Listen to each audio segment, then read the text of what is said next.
welcome to tonight's stream. Can you guys hear me okay? Looks like my audio should be working. Let me get the game BGM back on. Alright.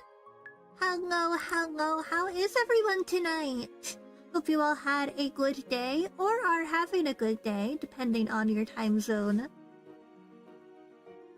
Today, we are, of course, continuing the Ultimate Game celebration with Saintess of the Golden Bow, which I'm really excited for. This was a game that was very kindly, I very kindly was given a full game key from the developers of Saintess of the Golden Bow. This game is not officially released yet. There is a demo.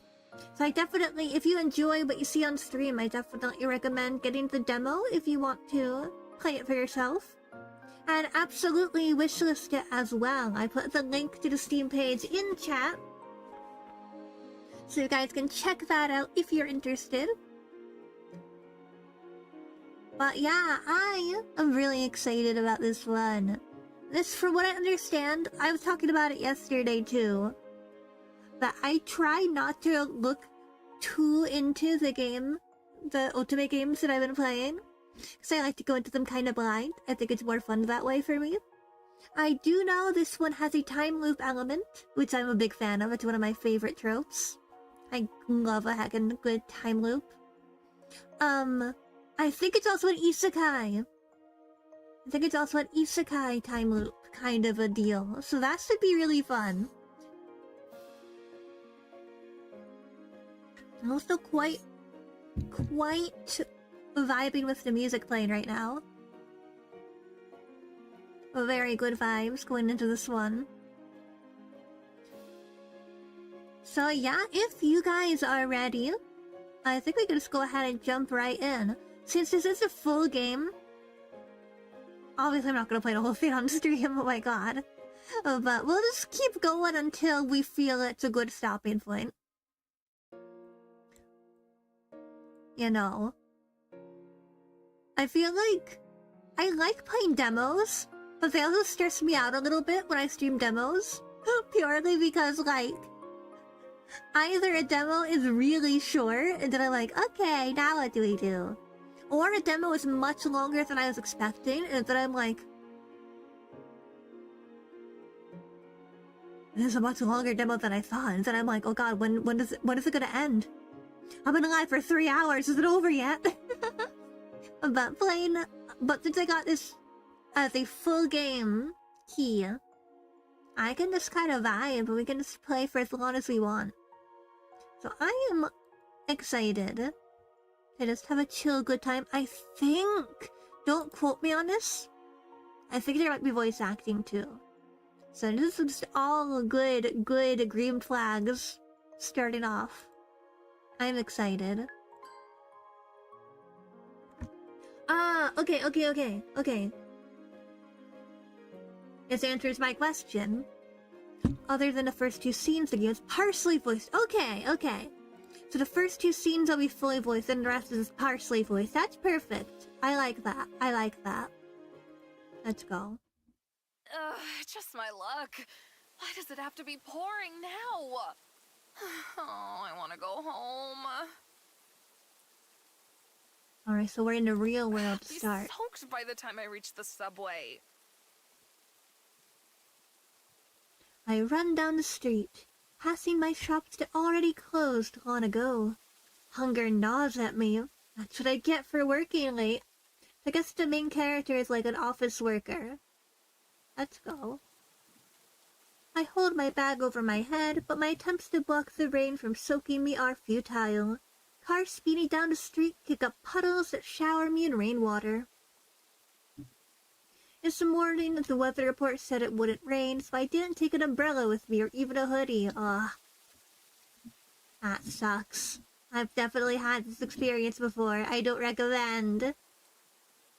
Oh god, she's probably wearing her work shoes too. That is miserable. Miserable.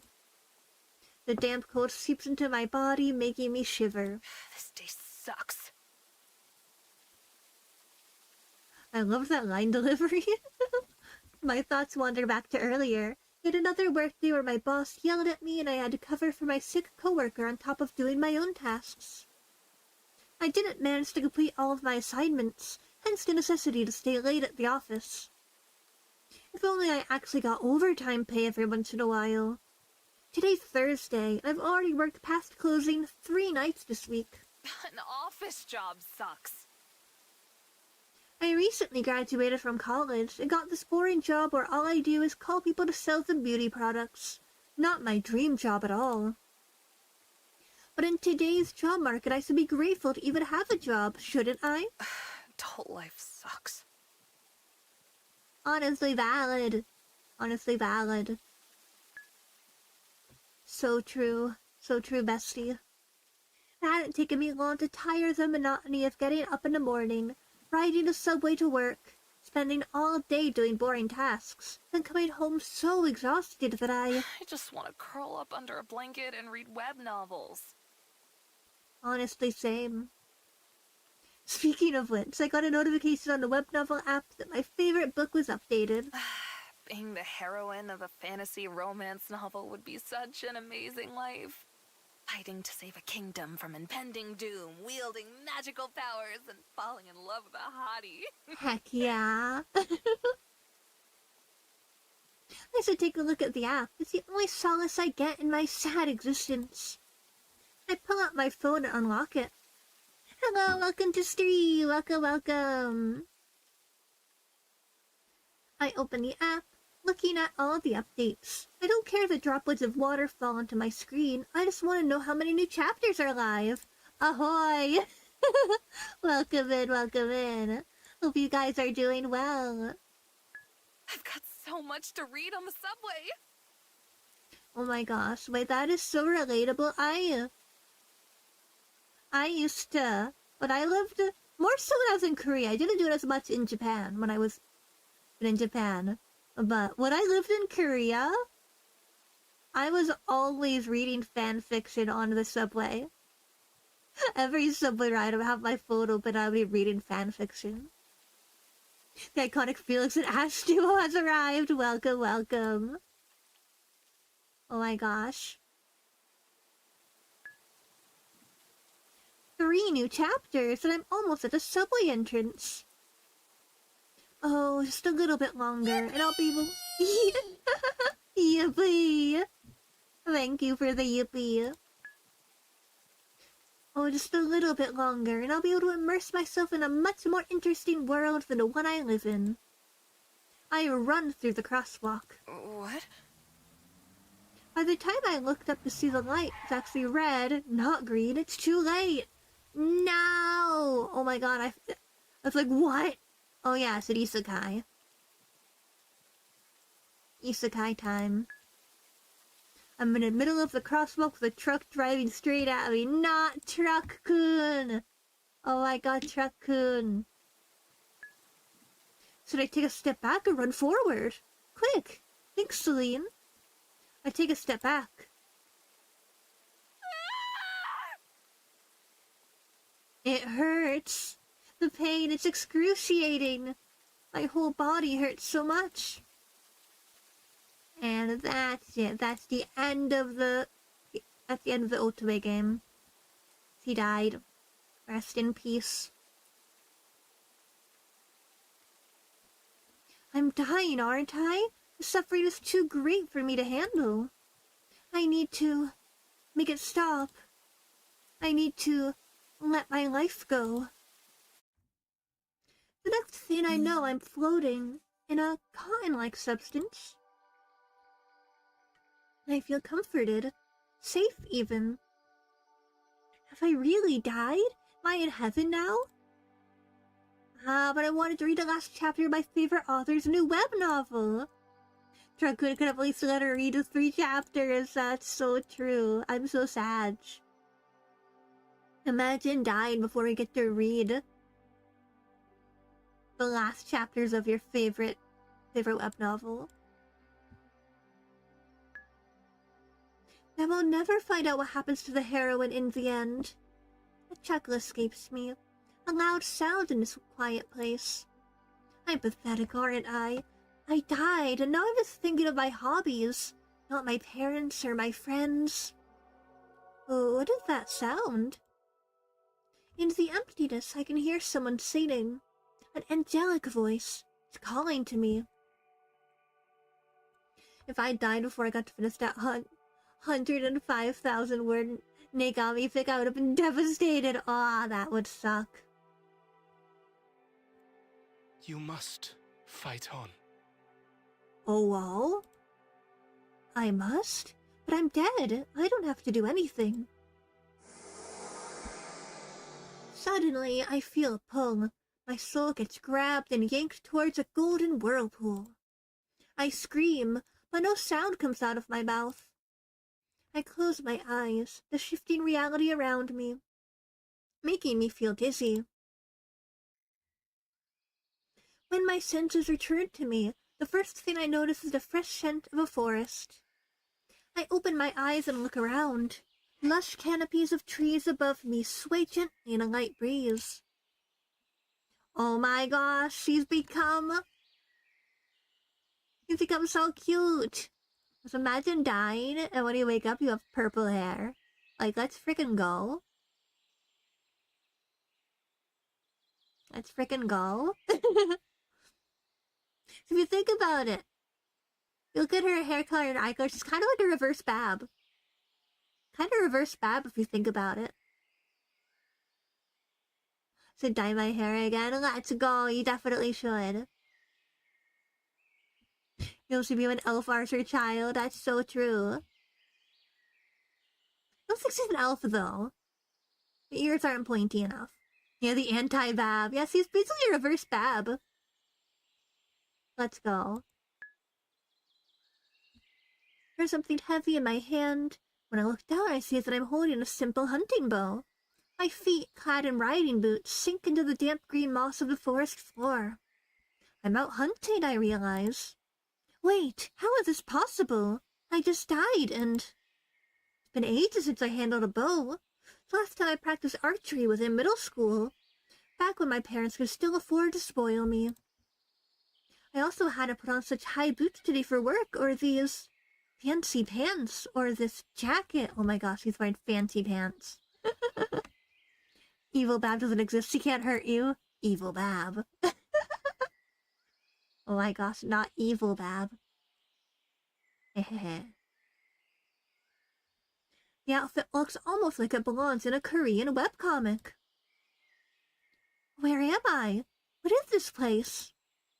I spit on my heel a few times, taking a better look at my surroundings. Woods as far as my eyes can see. A peaceful forest. I take another glance to look at my outfit and run my hands through my long violet hair. Who am I? Celeste? Where are you, Celeste? Celeste?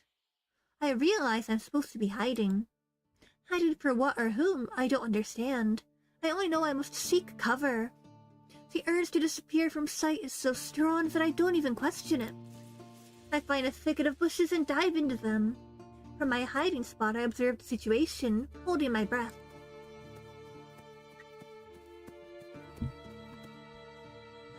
Celeste, no, what's over the fire truck? Oh my gosh. A handsome man with red hair tied back in a ponytail runs towards me. He's wearing some sort of fantasy armor. He has two thin swords on his hips. I recognize this person. This man is my knight, Levi Parent. Wait, I don't have a knight.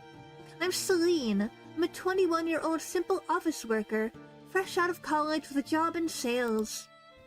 Am I still the person I was half an hour ago, or have I fundamentally changed somehow? No. No matter my outward appearance, I'm still Celine. Oh, he's cute. Levi turns left and right, searching for me. Celeste? Please, come out. Failing to discover me, he runs off. I recognized this guy's voice from somewhere. The name Celeste is familiar too. No. I couldn't have. Did I get reincarnated? Here? Out of all the books or games that could have been the setting for my reincarnation, why did I have to end up in the BL tragic fantasy web novel? Oh my god. Let's go. I knew she was getting reincarnated into a web novel. I didn't know it was a BL web novel. That's really funny. Guys, are we gonna get a kiss him, not me situation going on here? No, not the BL tragic fantasy. Oh my gosh, this is so funny. Saint of the Golden Bow is the work's name. It was recently adapted as a webcomic. That's how popular it had become. The book used to be one of my favorites, but the world of the story is not a nice place to live. There's a war going on with the Demon Queen. And Celeste, why did I have to be reincarnated as her? What I just witnessed was the opening scene of the book. Before Levi is chosen to become the titular saint, he goes out hunting with his unrequited love, the lady he's serving. He's supposed to protect Celeste, but he loses sight of her at some point, and...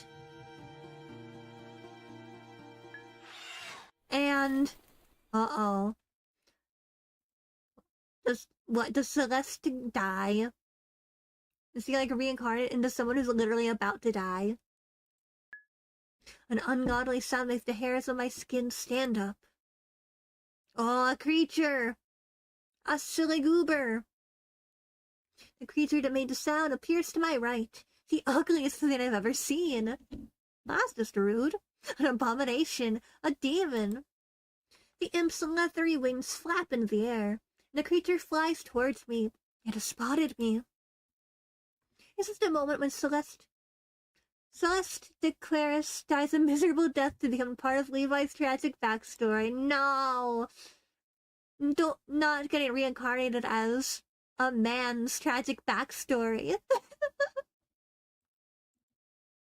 Slinka's getting truck-hooded every isekai to ends up in Dinosaur World. Oh my god, not Dinosaur World. Pterodactyl Land. Bang, bang, bang, bang, bang, bang, bang, bang, bang, bang, bang, bang, bang, bang, bang, bang, bang, bang, bang, bang. Reincarnated just to be fridged. How dare. But I just died from getting hit by a truck. I don't want to die again. Especially not in a scripted event where I'm supposed to just fade away so I can serve as part of someone else's tragedy. I may have frozen when the truck was driving at me, but no, I won't let death claim me again so easily. Heck yeah. Kill this guy.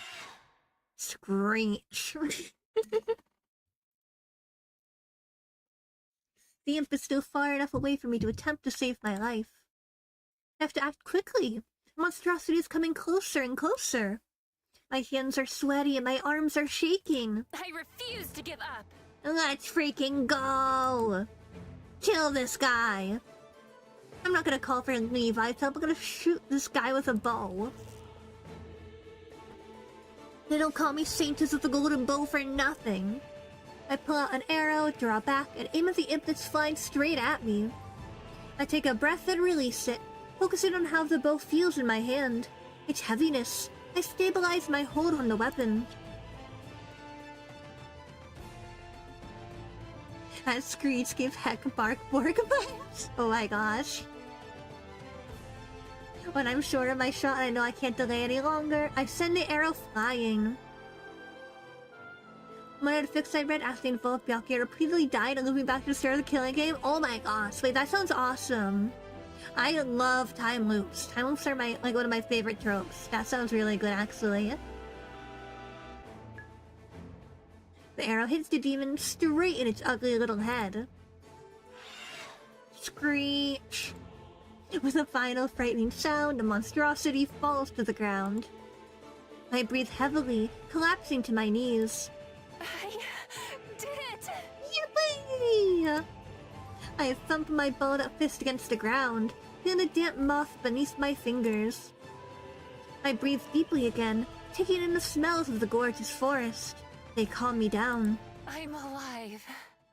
Yippee! Tears roll down my cheeks. I was terrified, but I survived. Celeste! Levi comes running towards me. When he sees the imp dead a few steps away from me, and the bow still grasped in my hands, a gasp of surprise escapes his lips. Celeste! What happened? Did you kill this demon by yourself? Oh, whoa? Oh my gosh! Oh my gosh, Felix, thank you so much for the gifted subs! Oh wow! Can't stay long, sadly. It's 2:30, but I gotta get up work in 4 hours. But sure, it's a birthday goodness before I go. Oh my gosh, thank you so much! Thank you, thank you! Good night. Have a good night. Oh my gosh. Oh, welcome in new subs. Hee hee. Oh my gosh. Heck yeah. Heck yeah. Alright, where did chat go? Chat's back. Hee hee. I opened my mouth to explain the situation, but my voice sounds raw and shaky. I killed the demon. Levi kneels down before me. My lady, can you walk? I don't think so. I'll carry you. No, there's no need for... Oh my gosh. Levi takes me in his arms, bridal style. The bow slips from between my fingers. My bow. Don't worry about the weapon. I will return for your bow later. Right now, it's of utmost importance that I carry you back to the safety of the mansion. But it's... No buts. Let me do my job, for once. Oh man, well now she's alive, so the story's gonna be completely different. Heck yeah. Heck yeah, let's... 2026, no more female characters dying for the sake of a male character's backstory.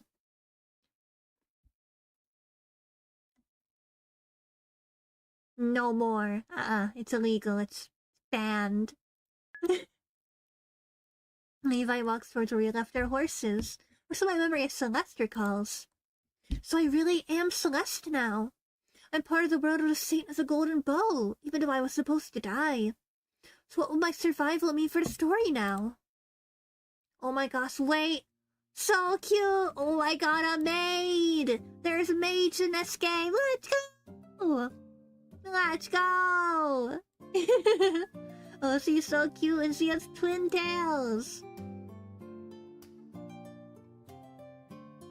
So many hashtag Bab lookalikes in this game. Now first we have Celeste, who's the reverse Bab, the anti-Bab, whatever you want to call her. Now you have Linda, who has the twin tails and the maid outfit. All washed up, my lady. After an awkward bath ride, I let my maid Linda wash me. I felt like dressed in a nightgown and allowed to rest. Also, this room is really cute. I love all the, pink teddy bears. My body feels weak. The shock of dying, reincarnating, then almost dying again finally takes toll on me. I yawn. I'm gonna go lay down. Is there anything else you need from me? Oh, I forgot I'm supposed to formally dismiss Linda whenever I want to be alone. I'm good for now. I'll call for you later if I need anything. All right, my lady. Linda curtsies before me, then she exits the room. I sink into the softness of the mattress, taking a good look around the room, despite the undeniably expensive, polished, fancy look. Somebody has tried very hard to make the atmosphere more feminine. If the army of teddy bears can be called feminine instead of creepy, and I know it wasn't Celeste. What do you mean creepy? What do you have against teddy bears? They're cute. They're little guys.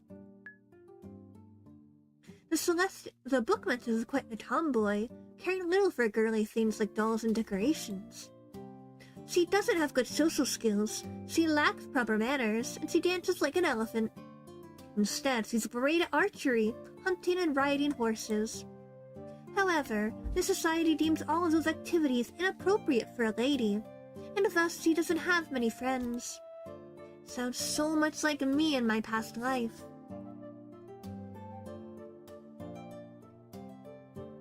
The only two people who really like Celeste are Levi, who, for some reason that isn't really explained in the book, adores his lady, and Eurydice. Oh, she's cute.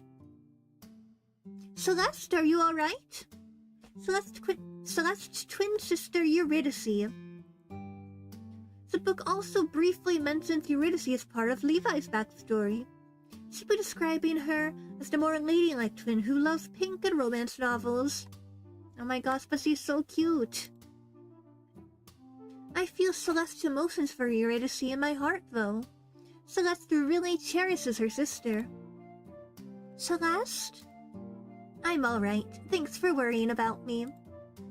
She rushes over to my bed, fixing a pillow under my head and helping me sit up. Well, of course I'm worried about you. You're my beloved sister. What would I do if I lost you? I'm fine. I've been through worse. I quickly sort through Celeste's memories, looking for an appropriate event. Remember that time I stole Marquis Hall's prize mare and rode her into the woods until she threw me off? And Father and Levi found me lying in the ditch. They looked for that horse for days. As though the missing horse is the most important part of the story. Your whole side was bruised, and you got ill from the cold and the damp. But you nursed me back to health, didn't you? Of course. Someone has to take care of you and you don't bother to take care of yourself. I really would like to know what happened today, though. Levi babbled something about a demon. I'd like to know more, too, for that matter. Oh, whoa. Oh, he looks intimidating. Father walks into the room without knocking or otherwise warning us of his presence. The joy I felt at talking to Eurydice momentarily evaporates. What happened today that's left you so disheveled? I looked down at myself. I did get quite roughed up from diving into the bushes earlier. My hair tousled and my skin covered in small scratches. Linda fixed me up, though. Now I'm clean and neat and wearing a fresh nightgown. There's nothing disheveled about me.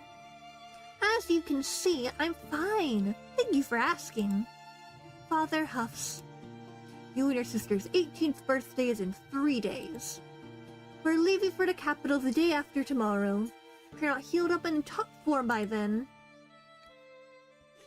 I'll be up and running by tomorrow. My body feels tired and heavy, but it's nothing a bit of sleep can't fix. I see Eurydice scoot slightly to the left, as if taking a step away from Father's negative energy. You better be. I don't want you to ruin the Golden Bow ceremony for your sister. We're forbidden to leave the mansion for the next 3 days. Dang. I feel like antagonizing him further would be a bad thing, so I think we'll, for now, play it safe. I open my mouth to tell him off, but my eyes land on Eurydice. She shakes her head slightly.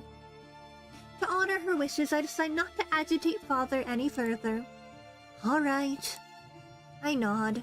I don't feel like going hunting or horseback riding anyway. Someone will quickly notice that I'm not as good at those activities as Celeste should be.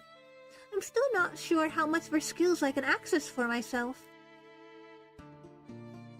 Levi set me in front of himself on his horse to return us to the mansion earlier, so I have no idea if I actually know how to ride a horse myself. I only rode a horse once or twice as Celine when I was a kid, not nearly enough to match Celeste's experience. Now tell me what happened. I killed a demon. You, what? Levi said you had an encounter with a demon, but I assumed he was the one to kill it. I shake my head and smile. I shot an imp with my bow. What was such a monstrosity doing in the middle of Lokari Empire lands? We're far from the war front. The imp was conveniently there to kill Celeste for Levi's tragic backstory. I want to tell the truth, but of course I won't. Father and Eurydice would take me for a madwoman if I babble about them being characters from a novel. I don't know, but the monster attacked me, so I killed it. Father sits down on a chair next to the entrance of my room and hides his face in his hands.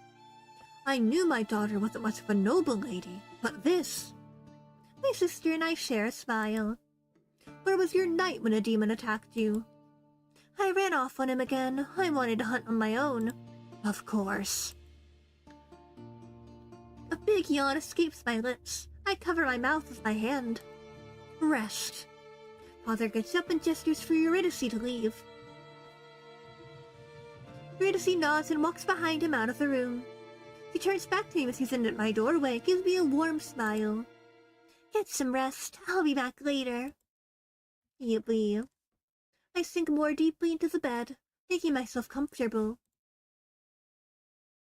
It doesn't take long for me to fall into a dreamless slumber. When I wake up again, the rays of morning sun pour into my room.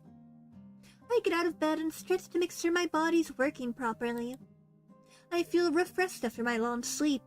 No more weakness in my limbs. Everything's in order again. I walk to the desk and sit down. I take a fresh sheet of paper. I hesitate when I realize there's only a quill for writing, but I won't be stopped. I produce a few scratchy letters. I gotta imagine, you're from modern times. But writing with a quill just seems like it'd be really, really hard. I would love to learn how, though. I would love to try writing with a quill at some point. I think it'd just be really cool. It looks really cool. But I bet it's, really hard. My handwriting looks horrible. Seems I can't directly access Celeste's skills after all. That's quite inconvenient.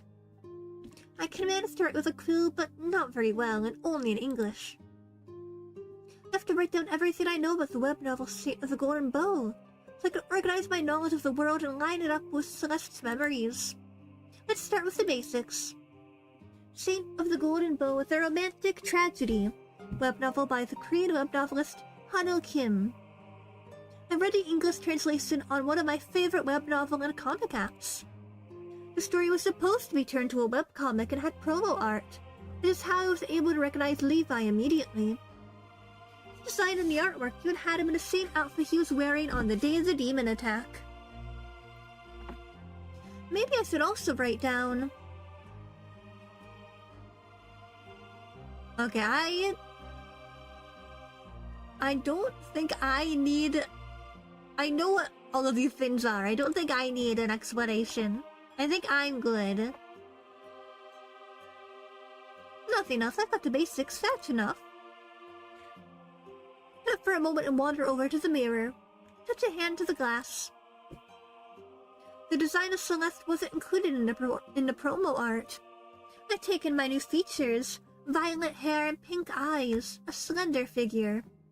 She really is just reverse Bab. I can love it. I love her design. She's so cute. She's so pretty. Her and Eurydice. Eurydice is really cute too. There's no denying it.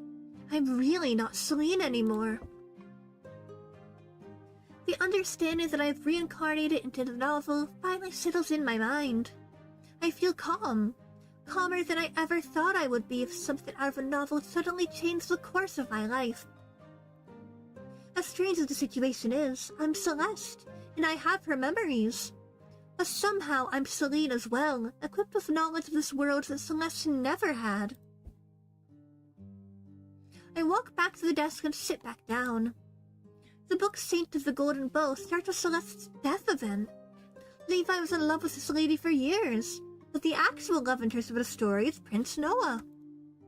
Celeste has to die at the beginning of the book to make Levi feel at his lowest, and the Golden Bow chooses him as a saint. Why didn't Celeste save herself if she was said to be so great at archery? It was possible for me to use my mediocre skills to defeat the demon. Must be book logic. She had to die for the story in a Saint of the Golden Bow to proceed the way it did.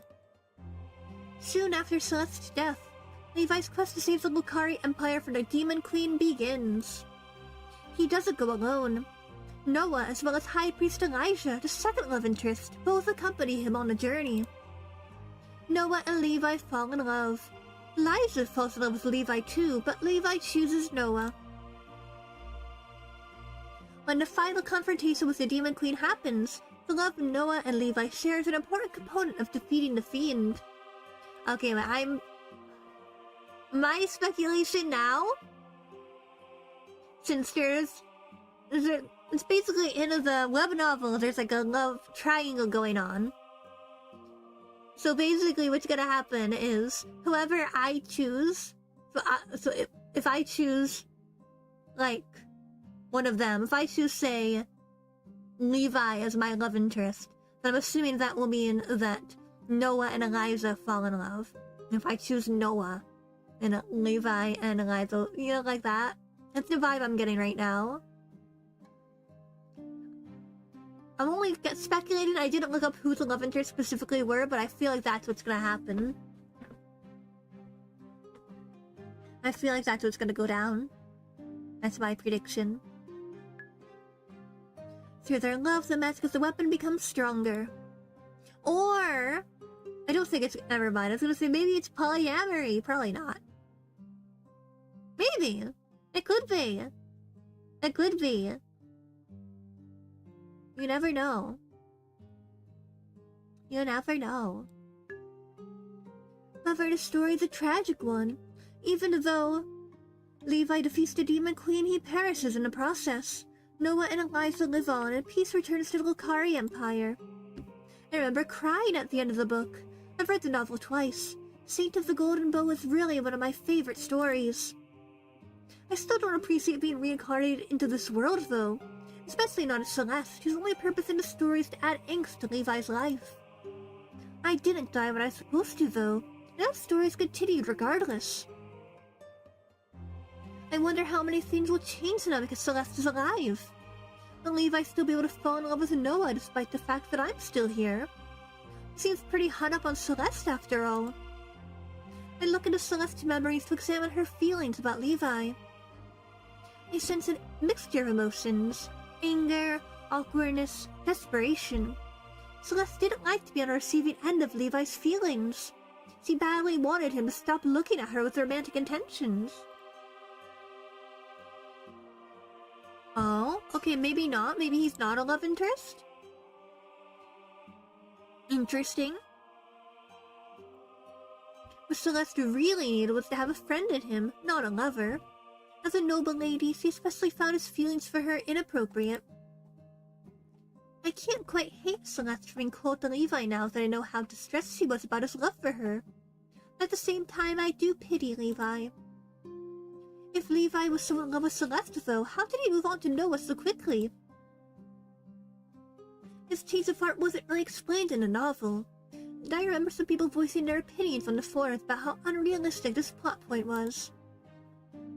If Levi and Noah don't fall in love at the end of the quest, will Levi still be able to defeat the Demon Queen? I shudder. What if I've broken a story beyond repair by avoiding my demise? On the day of Celeste Eurydice's 18th birthday, Father takes us to the capital to attend the Golden Bow ceremony. Levi had his 18th birthday a few days ago as well. 6 he's of lower standing in the Count's family. Father got the approval of the church for Levi to attend our ceremony together with us instead of his own a few days earlier. Now Eurydice, Levi, and I stand in the middle of the chapel in the royal palace in Solus, Lucari Empire's capital. Behind us are the many other people who will be tested. Before us, the High Priest Elijah Soren takes... my gosh, I'm stumbling so much today. Before us, the High Priest Elijah Soren takes a spot behind the titular Golden Bow, the fabled artifact that will choose the saint one day. I know that day will be today since Levi is the one who will be chosen. Will he?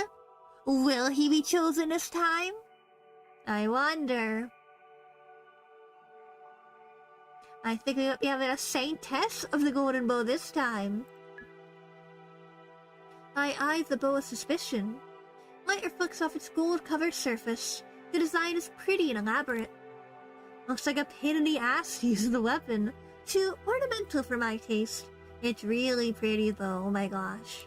We are all gathered here today to see if the golden bow, the weapon given to us by our Lord to help us one day defeat the vile demon queen, will finally choose its saint. On this beautiful morning, when the sun's rays fall through the windows of our chapel, let us give our gratitude to the Lord. He has given us means to end the war that has been raging for so many decades. You know, his hair is kind of, if you squint, it's kind of bab pink. The bab variants are continuing. It's like boy version of bab, if you think about it. I've never been particularly religious, even in my past life. I especially don't believe in a fantasy god, but... Let us give our gratitude. Eurydice voice acting, let's go! Let us give our gratitude. Let us give our gratitude. 20 years ago, the blessed blacksmith was bestowed with the Lord's inspiration and crafted the golden bow. He worked tirelessly, day and night, until finally, he completed the artifact. Ever since then, the people of the Lokari Empire have sought to be tested on the day of their 18th birthday by the golden bow. The artifact will choose its wielder. That person will become the saint and be tasked with defeating the demon queen, who has terrorized our borders for 23 years. I will now call forth today's attendees to be tested. Each of you just needs to touch the golden bow once, and its judgment will be bestowed on you. Oh man, who's it gonna be? Eliza takes out a sheet of paper and reads the first name from the list. Eurydice de Quiris, daughter of Count de Quiris. Eurydice approaches the bow. He puts a hand on the artifact. Nothing happens. Of course, what did I expect? Levi is a saint. The golden bow will only glow for him. A frown appears on a high priest's brow as he reads the next name. Celeste de Quiris, daughter of Count de Quiris. I like the purple dress he's wearing, that's cute. I take a deep breath and step onto the podium, reminding myself I shouldn't expect anything. I put my hand on the weapon. For a moment, nothing happens, but then... the bow glows. Its light getting brighter and brighter with each second. The light feels scorching hot. I close my eyes, worrying I'll go blind if I don't. You must fight on. Oh man, the angelic voice is back. I hear the angelic voice again. Was the bow the one speaking to me when I reincarnated? Or was it the god of light himself? The thought that I may have been addressed by a deity is frightening. No, gods aren't real. You're not religious, Celine. The golden bow. The burning light makes my skin feel like it's on fire. So I take my hand away from the bow. Bless me. My hand continues burning, the searing pain climbing up my arm to my chest. Ah! I scream. My head is spinning. The pain is too much for me to handle. I want it to stop. Stop. Lady Celeste. Sister! Darkness takes me to its comforting embrace. I feel so groggy. I'm in the guest room of the apartment it was assigned to our family when we first arrived at the palace for the ceremony. Lady Celeste can't be the saintess of the golden bow. The role is too dangerous for her. I turn my head to the left. Levi and Eurydice stand by the door. Neither of them notice I'm awake. Oh my gosh, Eurydice is so tiny. She's the little guy. Just imagining her going on the dangerous quest to defeat the demon queen makes me terrified for her life. I have to stop the Church and Empress from declaring her to be the saintess. Levi, it's not for us to decide who the saintess is. Neither is it the choice of the Church or the Empress. It's the God of Light who singled out Celeste to be the savior of our empire. This must be some kind of mistake. Levi, you're committing blasphemy here. You can't go against God's wishes. But Lady Celeste is. Look, I know you're worried for my sister, but please mind your words. If someone other than me hears your opinion on God's choice, you may get in trouble. So I really am the saintess of the Golden Bow. Levi and Eurydice turn to me. Eurydice runs up to the bed and takes my hand in hers. Celeste, you're awake! How are you feeling? Fine, I think. Just a bit tired. You really scared us in the chapel. You screamed like someone was tearing you apart. The light of the bow entering my body felt like it was burning me. That sounds horrible. I squeezed Eurydice's hand, trying to comfort her. I can't be the saintess. It was supposed to be. I cut myself off when I realized I almost said that Levi was supposed to be chosen as a saint. Why me? I don't want to be the saintess. I'm sure you'll do fine. You're excellent at archery. I'm not as confident about my fighting skills as Eurydice is. Celeste may have been good at wielding the bow, but I can't access her full abilities. Judging by my handwriting, I can only manage the bare minimum of what she could do. I'm not proficient in any of her skills. What's going to happen to me now? The Empress has summoned you for an audience, 3 hours from now. What does the Empress want with me? She didn't say, but we think she intends to personally congratulate you on your new role. Alright, I suppose I should start getting ready then. First, High Priest Eliza requested a check on you as soon as you woke up. Check on me? This is light magic. He wants to see if your body and mind are alright after being touched by God's grace. I would really prefer to be alone right now. There's no time for me to mull over what happened. Okay, you can tell the High Priest I will see him. I'll go bring him here. Levi turns around and walks out of the room in long strides. Eurydice gives me a comforting smile. Oh, she's so baby. She's so cute. Everything's going to be okay. I hope so, too. Silence falls between us. It's a cozy, warm kind of quiet. I get the feeling that no matter what happens, Eurydice will support me. I envy Celeste for having such a great sister and friend. Maybe I should ask her to clarify some matters for me.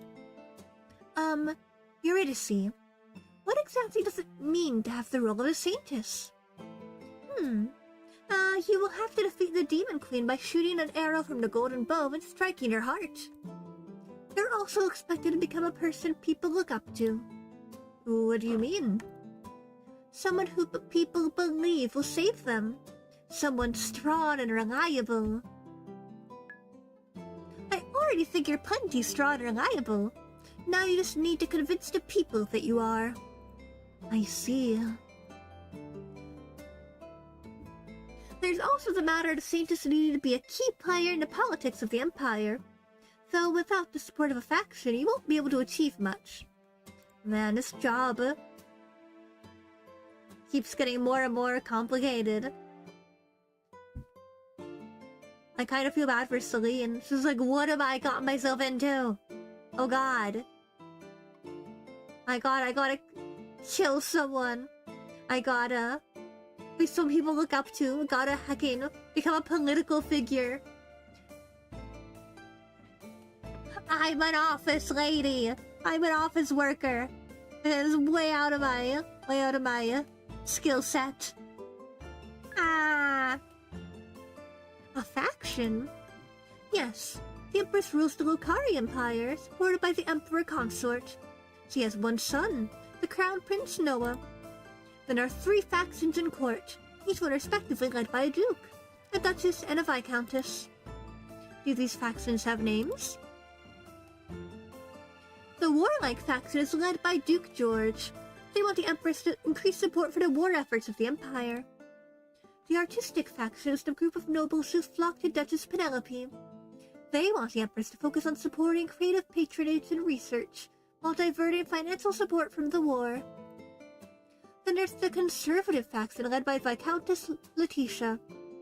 They pride themselves on not siding with any political opinion outright. They support the positions of the other factions as they see fit, and try to maintain balance among the politics of the Lokari Empire. Finally, there's the head of the church, High Priest Eliza Shorin. He offers the priesthood's opinion and input when it comes to political matters. That's a lot to remember. The political side of being a saintess will come into play more once you complete the mission to defeat the Demon Queen. You don't need to worry about the politics for now. Am I part of the church now? You're not a priestess if that's what you're asking. You're still a noble. You can marry someone of noble standing if you like. You're not sworn like the clergy to only marry within the church. I remember the subplot regarding Elijah. He was unable to be with Levi because Elijah was only allowed to marry someone from the priesthood. Forbidden love, a popular trope. It was an unusual plot point for a web novel to explore, a religious figure falling in love. Still, people had admired the author for bringing something different to the table, even though the main ship had remained, Noah and Levi. Marriage, that feels so far away. Another thing is like throwing at her, like, oh yeah, you also should probably get married.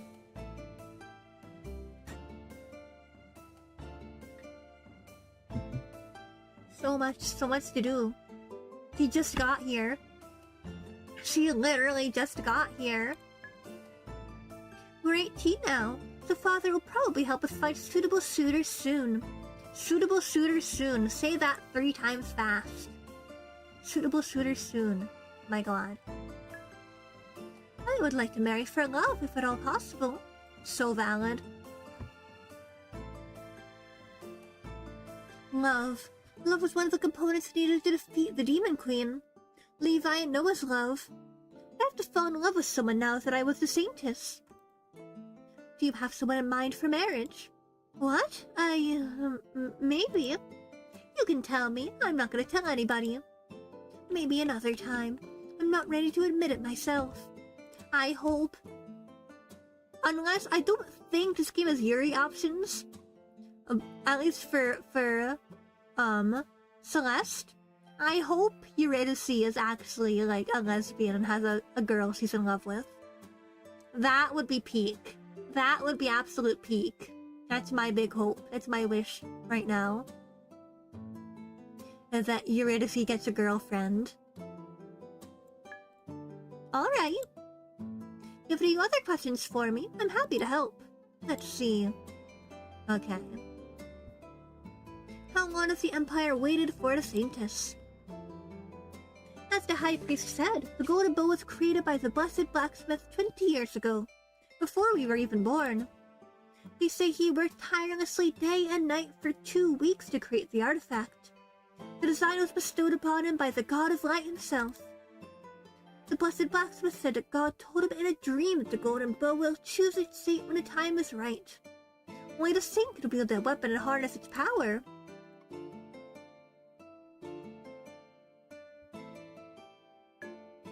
What kind of power does the Golden Bow have?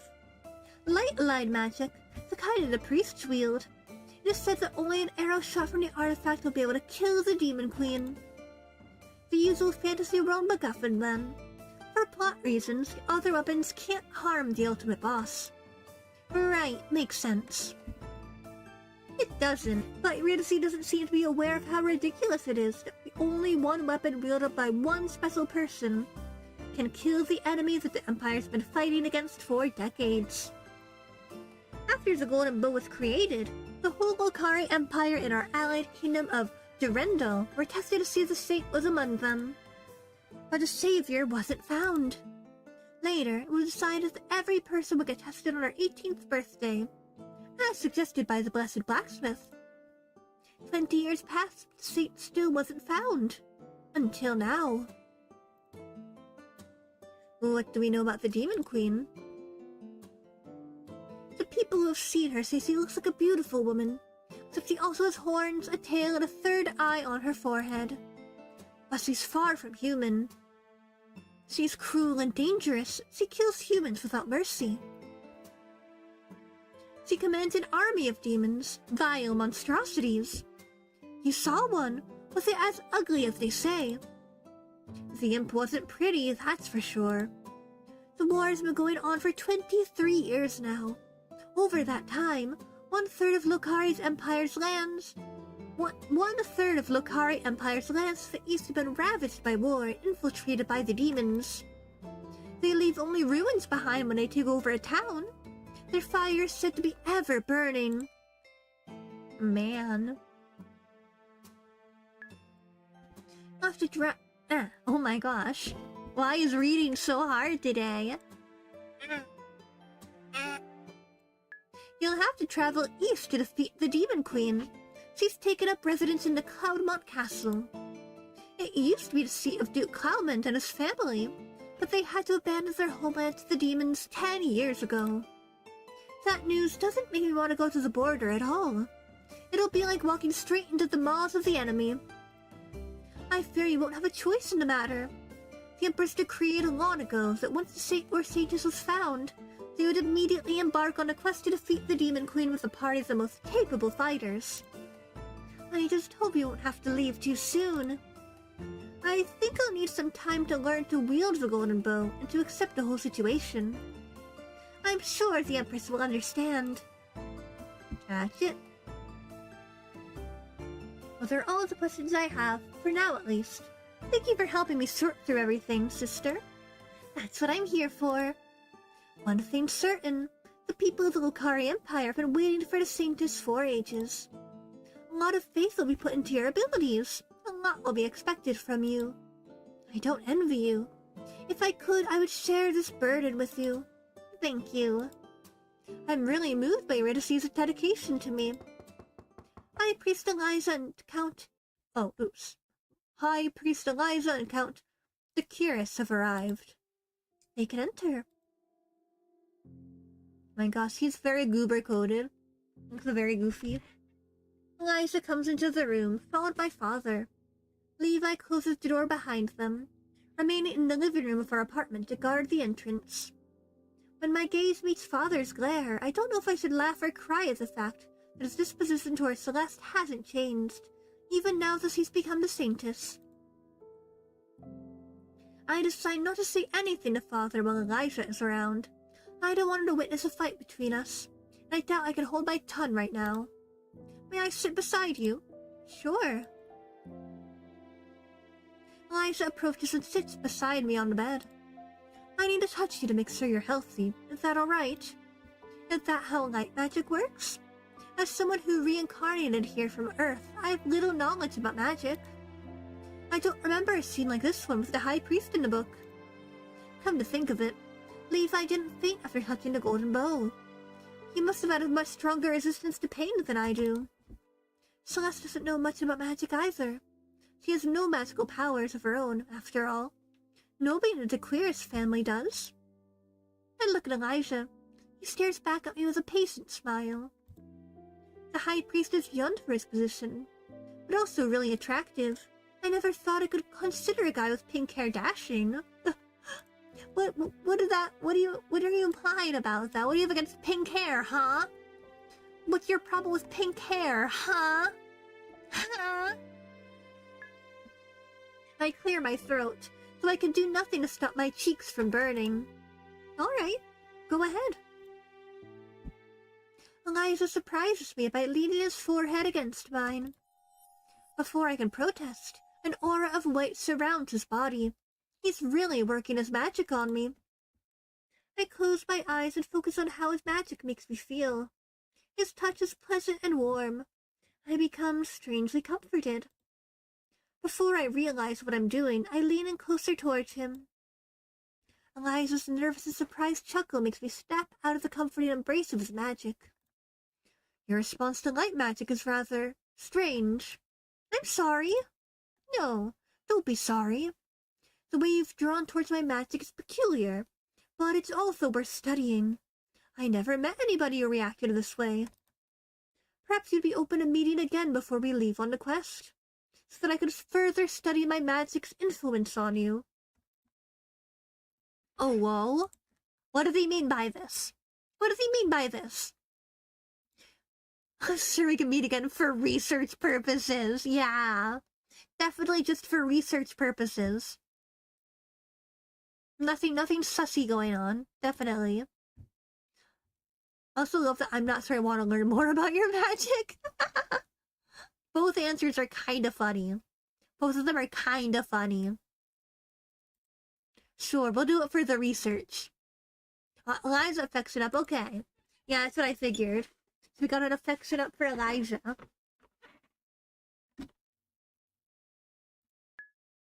I'm likewise curious about why I felt such warmth when the High Priest touched me. I'd also be interested in learning more about magic in general. My office will be open for you. Oh yeah, I bet it will be. Lady Celeste is healthy. I can also confirm that the golden bow's magic has entered her body. She's a saintess. I hope you won't embarrass me. Dude, can't just be happy for me? Like, come on. I'm like, literally gonna save the entire world and you're like, being a jerk about it.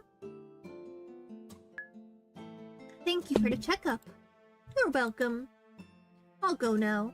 Let the saintess prepare for the audience with the Empress. I'll be present there as well. Thank you for your time, High Priest. Till we meet again. When Eliza leaves, Father turns to Eurydice and Levi. I would like to speak to Celeste alone. Uh-oh. What's this gonna be about? I'm gonna get scolded. For what? What did I do? Eurydice and Levi give me worried looks, but can do nothing else but leave me alone with Father. So you've gone and done it. Done what? Made yourself the center of attention again. First you fight with bears and wolves, then a demon. Now you scream like a madwoman in the middle of a grand chapel. And when you wake up, the High Priest confirms you're the saintess. Huh. How could you possibly carry such an important role? An immature person like you could never become the savior of humanity. Dude, I don't like him. Oh man, it's back-to-back ultimate games with like the worst fathers. What the heck? What with ultimate games and fathers being like the worst. The absolute worst. I mean, he's not as bad as yesterday's. I guess he could be a much worse father, but like, he still sucks. Still not a fan of this guy. Bonking him on the head with hammers. I didn't want to become the saintess. And now you're actually admitting that you didn't want to be chosen by God. So you're a saintess who rejects being a saintess. Where's your faith gone? As much as you're a bad fit for the role, you should still carry it with dignity. I'm not sure what Father wants from me other than another opportunity to belittle me. I have to wonder why he hates Celeste so much. Celeste's feelings don't supply me with a direct answer, but as I continue to tap into them, a wave of resentment towards Father suddenly washes over me. And now you're mute. You know what? Screw this. I'm standing up to him. No, I can't let him belittle me. Maybe Celeste gave up long ago on interacting with Father, but I can't let him assume he has the right to abuse me. I may not be the best choice for the saintess, but I'm going to do my best at filling the role. Just watch me. Father laughs, a mean, unamused sound that chills my bones. You're going to further embarrass his family who struggle with being a key player in the Lokari Empire politics. Do you think being a saintess involves only shooting the bow? What about bringing hope to all of humanity? What about displaying excellent propriety to earn the favor of the political factions of the Lokari Empire? The role of a saintess is wasted on someone as useless as you. Oh my god, this guy? This hecking guy? Bonking him on the head with even more hammers? How freaking dare? How dare he? Who Who does he think he's talking to? I'm the saintess of the Golden Bow? Shut the heck up, sir. The audacity. His words correspond to fears that have already bloomed in my soul. What if I really can't fulfill the role of saintess properly? What if Father is right? Get ready for the audience with the Empress. And when we're in the throne room, do your best not to demean the decorous name. All I can do is nod and watch him leave the room. Oh my gosh, Linda, best girl, I love her. A moment later, Linda appears in the doorway, ready to prepare me for the audience. 2 hours later, I follow a step behind Father.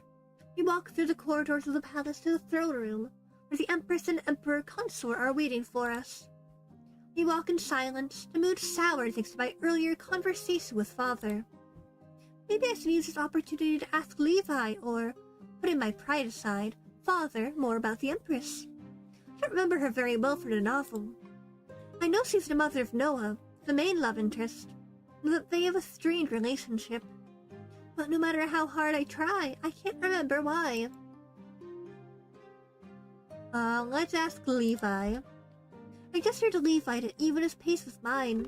When he does, I speak in a hushed tone. I don't want Father to notice us enjoying the conversation. What kind of monarch is Empress Mirelle? Levi looks at me endearingly for a moment, letting out a small sigh. My heart skips a beat. Have I said something wrong? Her Majesty is called the Radiant Lady. She loves to adorn herself in gold. Her other name is the Son of the Empire. Her husband, the Emperor Consort from Durandal, our allied country in the south, is the Moon. However, the consort doesn't have much political power. But what is your personal opinion on the Empress? Am I really allowed to talk with the Empress so freely? Please do. It'd be a great help to me to know your thoughts. Well, I fear the Empress, even though others look up to her as a great ruler. You fear her? Yes, she's the ruler of our country. She can be quite strict with her judgment. She upholds the law, after all. I see. You may also end up seeing the Crown Prince Noah today. He's called the Mad Prince because he often publicly disagrees with the Empress and Emperor Consort. I've heard he's quite unruly and opinionated. Seems like an interesting person. You could say that. I stop walking when I realize Father has stopped as well. I look past him to see High Priest Elijah waiting for us in front of a huge set of double doors. High Priest Elijah. Hello again, Saintess, Count Dequirus. Are you ready to enter? Father nods in response to Elijah's words before I can protest. I feel like I've barely scratched the surface of what to expect from this audience. Let's enter. Let's go! Let's go, let's go! Gonna meet the third love interest now. I turn to Levi. As a commoner, he won't be allowed to say anything during the audience, but I still want him present by my side. Come in with me. You'll only be able to stay by the door, but I want you to be there for the conversation. Alright. I enter the throne room as well now, Levi following behind me. The Empress is sitting on her throne. The Emperor Consort is lounging in a smaller chair next to her. A man stands in front of the pair. His clothes are no less colorful than mine, but I feel like his outfit is of a simpler design than those of the men I have seen in this world so far.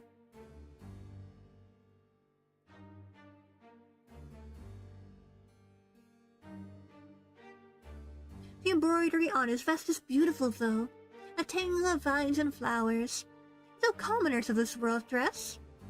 When our group moves in closer, I notice tremors have overtaken his body. He clenches his hands at his sides. What the heck? What's going on? Your Majesty, I beg of you, please help me. The Empress's smile freezes the blood in my veins. She stares at the man with such contempt, and I quickly realize what kind of ruler I'm really up against. My son, he's sick, and I have no money for medicine. please let me use the mask of the priests free of charge. Elijah's mouth falls open and he takes a step towards the man. The father grips his shoulder. He shakes his head and says in a low voice, "You don't want to antagonize the Empress." Elijah nods and mouths back, "I will seek out the man later." "Why would I grant you preferential treatment? Be gone. I have more important matters to address." The Empress's gaze lands on us, and she beckons with her finger for us to approach. Ignoring the man's protests, 2 guards drag him out of the throne room. Dang. I like her design though, she's really cool. Now, and she looks very scary. I can see why Levi's afraid of her. I can definitely see why. She's very intimidating. When we come closer to the monarch, I can clearly see why Empress would be called the son of the Empire. Her golden dress and crown glisten in the sunlight falling through the floor-to-ceiling windows of the throne room. But no matter how beautifully dressed the Empress is, her smile makes me think I'm a mouse in front of a lion. At last, the prophesied saintess stands before me in the flesh. I smile and make my best attempt at courtesy, following Celeste's memory. The winsome father's face tells me I failed to move properly. Elijah and father make smooth bows. Oh my gosh. Bows. "Thank you for the chance to have an audience with you, Your Majesty." "Grace to be at your presence again, O radiant lady." "Of course. How can I not gaze upon a chosen heroine with my own eyes?" I like that even her lipstick is like an orangey yellowy color. Very, very cool design. I really like her. The Empire's been waiting for her for over 20 years. So I'm surprised your daughter is the one who turned out to be the saintess, Count Alaric. A nervous chuckle escapes father's lips. She indeed possesses an affinity for archery, Your Majesty. So I've heard. Your daughter doesn't act much like a noble lady, does she? She does have a reputation for enjoying quite boyish activities. Father's face turns beet red. He's embarrassed because of me. It seems the Empress finds me lacking as well, and having her, out of all people, displeased with me is not good.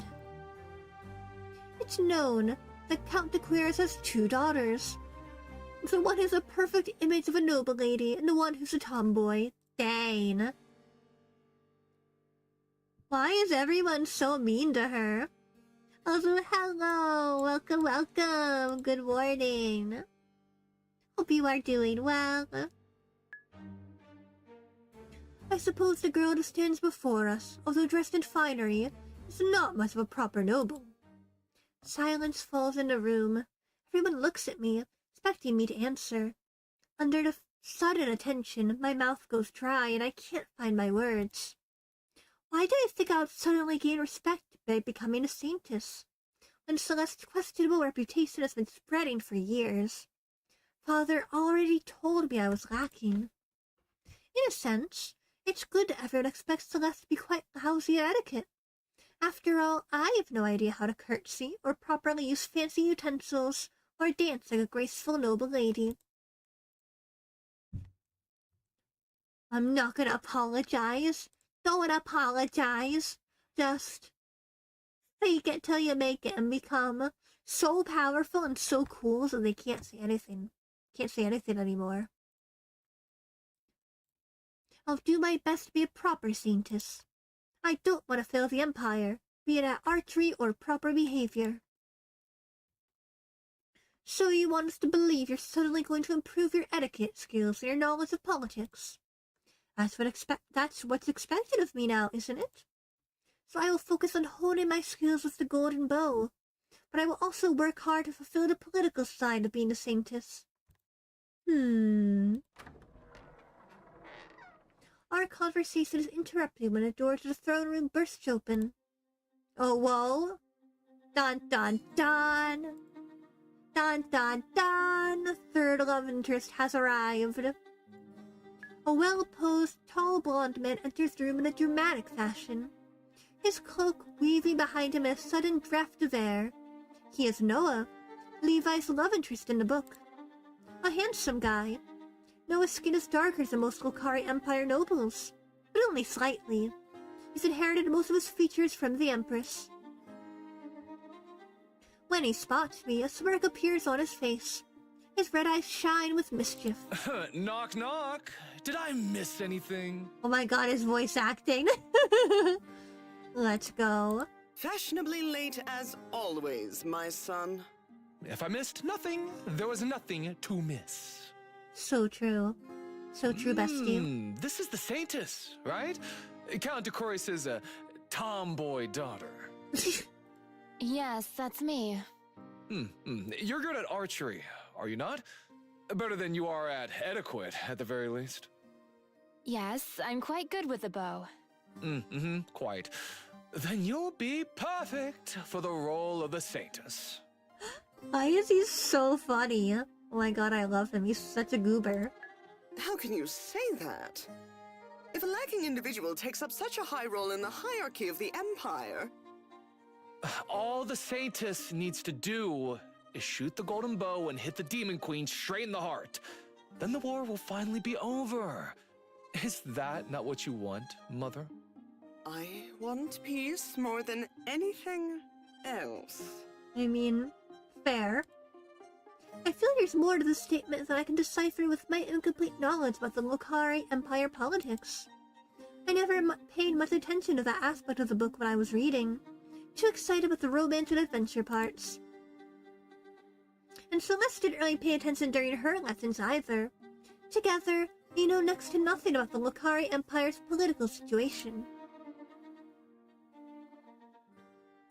Please don't worry about anything, Your Grace. I'll defeat the Demon Queen and bring peace to the Empire.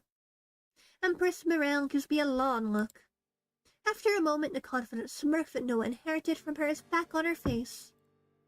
Excellent. There's nothing stopping us proceeding with the mission to defeat the Demon Queen, is there? Noah, you'll be the one leading the Saintess quest. Noah's eyes widen. He opens his mouth, then closes it. But you will lead the Saintess's quest. You will take the 20 best men from the Palace Guard, the Mage's Tower, and the church to accompany you. And you will leave in a month. In a month? So soon? Shock makes my heart beat erratic. With my current archery skills, I'm nowhere near ready to defeat a powerful enemy so soon. Is there a problem? You said you're great at using the bow, and that's all you need to be a successful saintess, right? I can't deny her words, and neither can Noah. After all, we're the ones who just made those claims to her. I simply thought we'd have more time to prepare. There is no more time. That was the Demon Queen's army closing in more and more in the capital in recent years. I think you and a saintess are ready enough. But do you question the Empress's judgment? The Emperor and Noah glare at each other. Noah doesn't respond. He just turns around and walks towards the door. Noah, we'll prepare for the quest and depart in a month. As you wish, Your Majesty. You will accompany the Saintess and my son on their quest as well, High Priest Elijah. The Saintess' quest will be an important moment in the history of the Lokari Empire. I wouldn't want to miss witnessing the Saintess defeat the Demon Queen. I will organize a ball to celebrate the finding of the Saintess tomorrow evening. Be sure to attend, all of you. We all reply we'll be there. After some final departing words, we're dismissed. After the audience, I ask everyone to give me some alone time.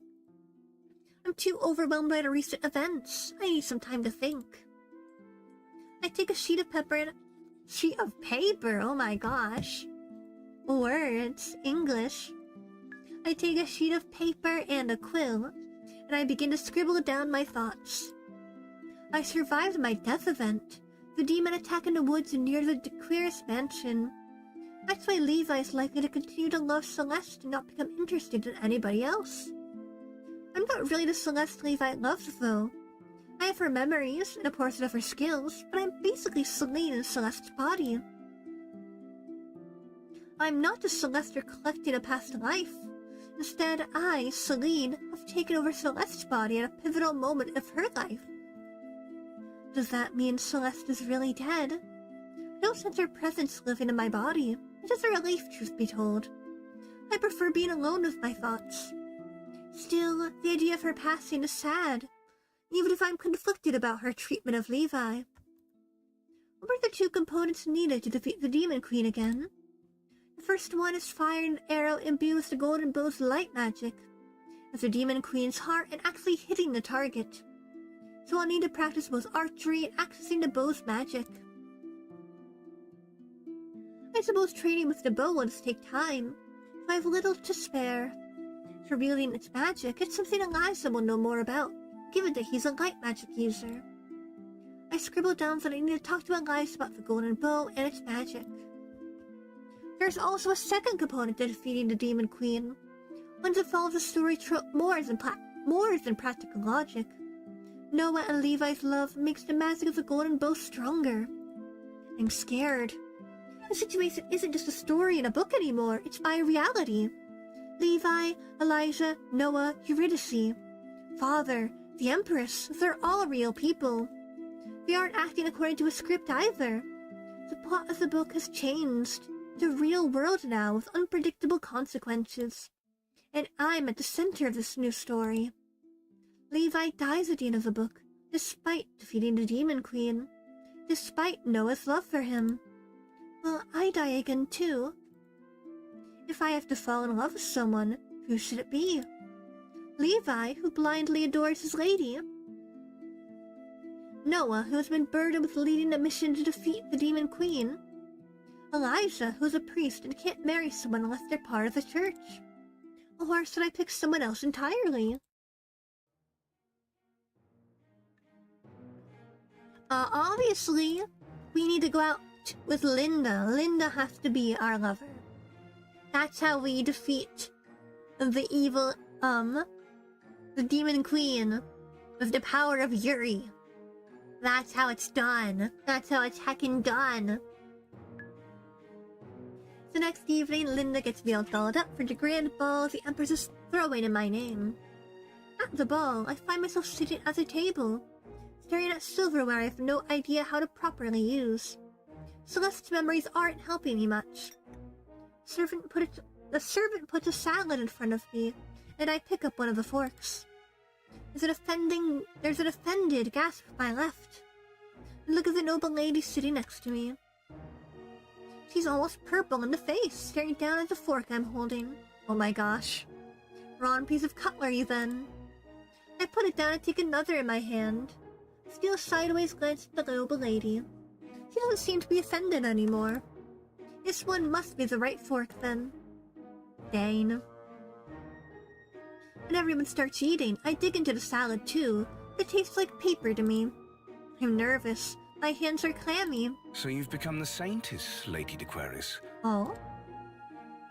The man to my right, Duke George, if Celeste's memory serves me correctly, strikes up a conversation with me. He's a young duke and a powerful player on the battlefield of Lokari Empire's politics. I'll have to do my best not to say or do anything strange. Yes, despite my surprise, the Golden Bow has chosen me. I like his, winter-themed, outfit. That's really fun. Well, now that you carry such an important role, do you plan to improve your knowledge of etiquette? Dane, is he romanceable? He points at my salad. Oh, come on. What am I doing wrong this time? The Duke smiles, but his expression isn't unkind. You have no idea what you're doing wrong, do you? I don't. May I? He extends his hand to me, and when I don't protest, he touches my hand gently to modify the way I'm holding the fork. Oh, come on, George. You're spoiling the fun. What the heck?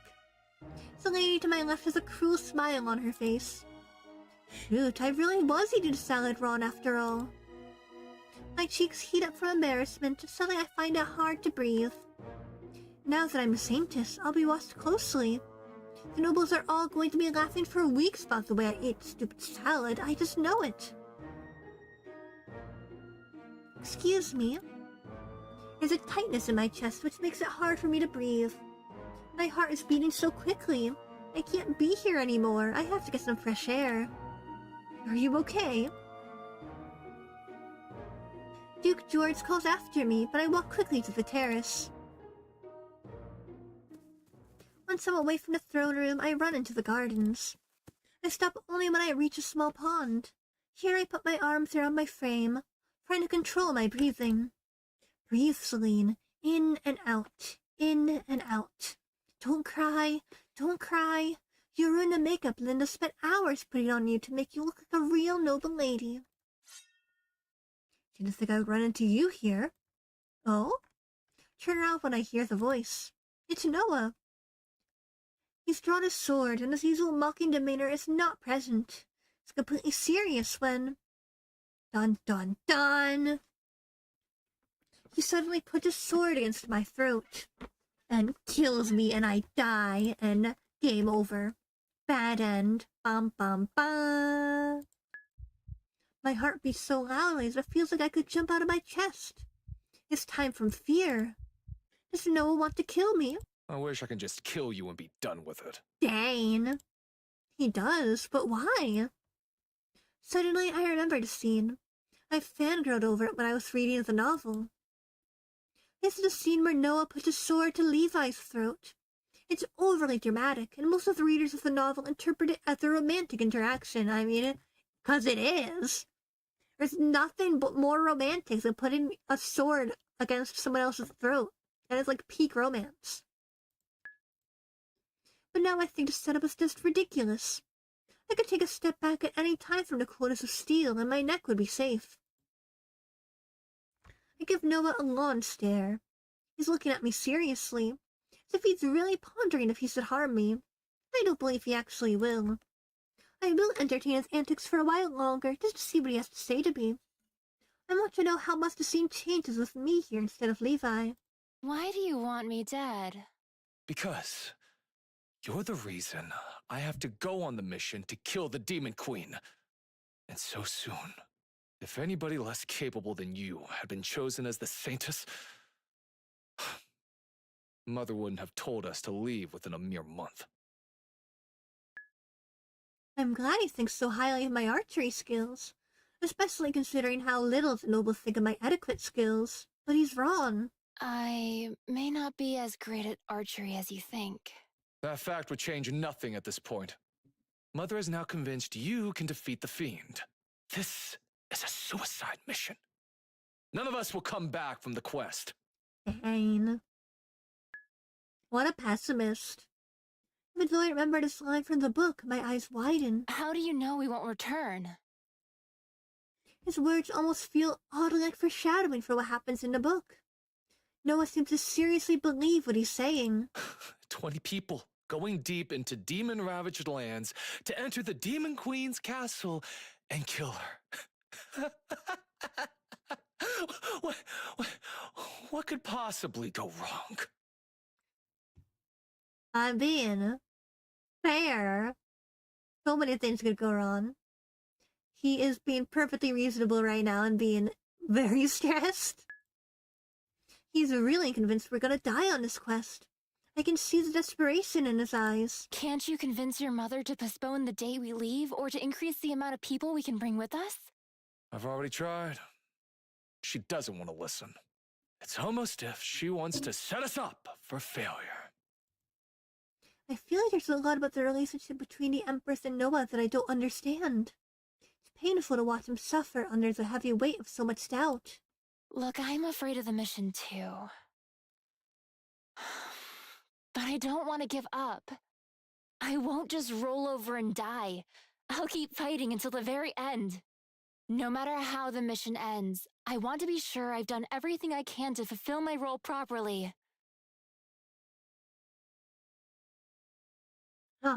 Just to giving your best is going to be enough to defeat the Demon Queen. Are you not afraid of death? I am. Very afraid. But what else am I supposed to do?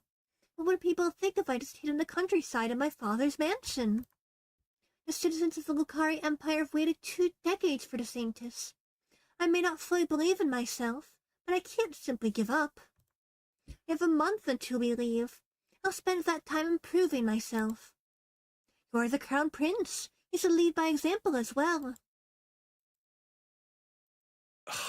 You're right. I can't just give up. I must also see the mission through to the end.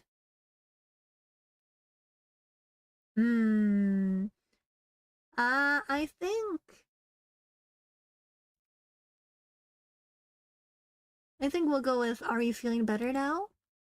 Okay, I'll fix it up. Yeah, I figured. Like, I feel like he would prefer that to. He'll do great. I'm sure he'll be fine. That doesn't feel like the kind of response he would appreciate. Not after all this. Does that mean you're feeling better now? Are you not considering killing me anymore? You gave me quite the speech, and I wasn't really serious about killing you in the first place. Are you sure? Why did you have to be so dramatic about the situation? Dramatic is practically my middle name. They call me the Mad Prince, remember? But to answer your question, I don't want you to die, and I myself want to live too. I'm glad. Don't die, Your Highness. Just know what is fine. We're teammates now, I suppose. I like the sound of that. I'll continue trying to get Mother to delay the deadline for us to leave. I would appreciate more time to train. Right. Time to go back to the ball, then. Without sparing me another glance, Noah walks past me towards the terrace. I look out at the water of the lake and take a few deep breaths. I really hadn't expected Levi's scene with Noah to play out for me. I also didn't end up responding the way Levi would have done. Our encounter didn't turn romantic at all. Yet, my heart is beating quickly regardless because I'm still scared about so many things. The stress is catching up to me. I fall to my knees on the soft grass. I can't hold back my tears any longer. I'm tired. I'm terrified. I want it all to stop. Tears overflow. Looking into the lake, I allow myself a moment of weakness. Why is this happening to me? I don't want to be Celeste. I never wished to be the saintess. After a while I realize, no matter how much I cry, this new reality won't magically change for me. The sooner I accept my fate and put my energy into the few things I can still influence, the better. With renewed purpose, I get up and walk back towards my room. Screw the ball. I'm not going back there only to be ridiculed further. I don't want the whole Imperial Court to continue watching how terrible I am at being a noble lady. I'm walking down the corridor towards the apartment when I hear someone running behind me. Oh man, it's Levi now. Celeste. Levi calls me by my first name, like he always does when it's just him and Celeste. Something the two of them agreed to do when they were younger, before Celeste grew to avoid him. Levi stops before me and looks me up and down, checking for injury. Hey. Where have you been? I didn't notice when you left the throne room. You're not supposed to go anywhere without me. Father's orders, I know. I just forgot. Oh man, she forgot.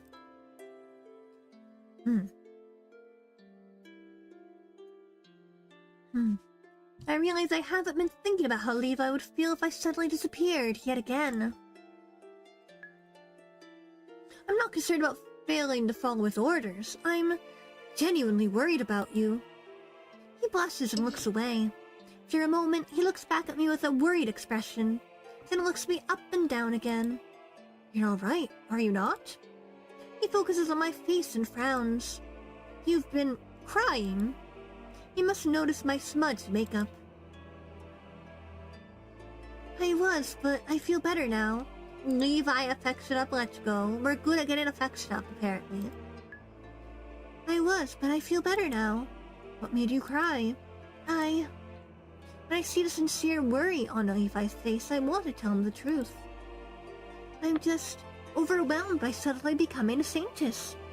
by having to carry the burden of saving the whole empire. I look down, tears welling up in my eyes again. Celeste. I look back up to see Levi staring at me with love and adoration. It hurts being on the receiving end of such feelings, knowing that they aren't really for me. No matter what happens, know that I'll always stay by your side. I'm sorry to drag you into this quest with me.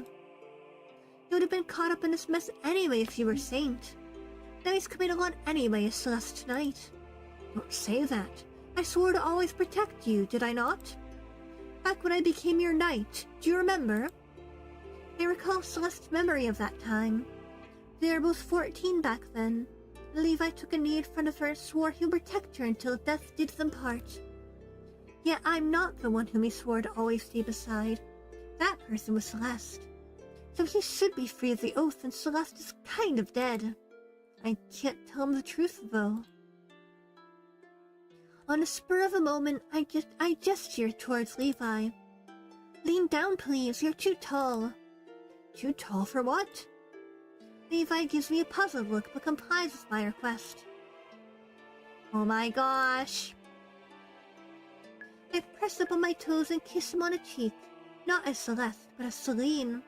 I genuinely feel grateful to him and don't know how else to express myself right now. Celeste? Levi blushes a deep red and gets flustered. Only when I lean back and smile at him do I realize I shouldn't be doing something so intimate to a man who loves the woman who once inhabited this body. I might be sending him the wrong message, especially after our earlier conversation. I'm sorry. Don't be sorry. I just wanted to express my gratitude. I let out a sigh. You always do your very best to protect me. Thank you, Levi. You're welcome, but it's my job to take care of you. I know you're not doing it just because it's your job. I turn around and start walking towards my room before Levi can reply. Let's go, Levi. We need to rest. Training starts tomorrow. The next day, I begin training with the Golden Bow on the palace training grounds. Much as I expected, due to its elaborate design, the bow proves difficult to use. I send arrow after arrow flying at targets, but I only hit once out of every 10 times. Not only are my bow skills rusty, but the weapon isn't cooperating either.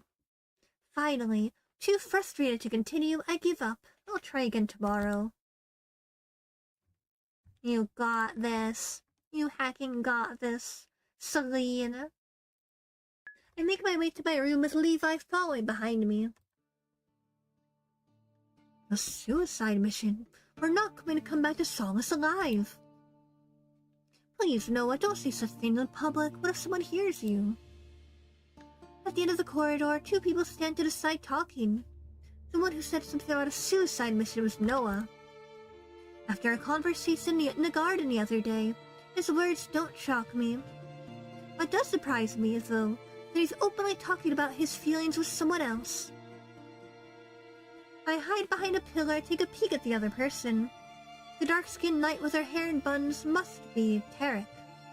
Noah's right hand and the leader of the palace guards. Oops. It can't be her doubting our ability to defeat the Demon Queen.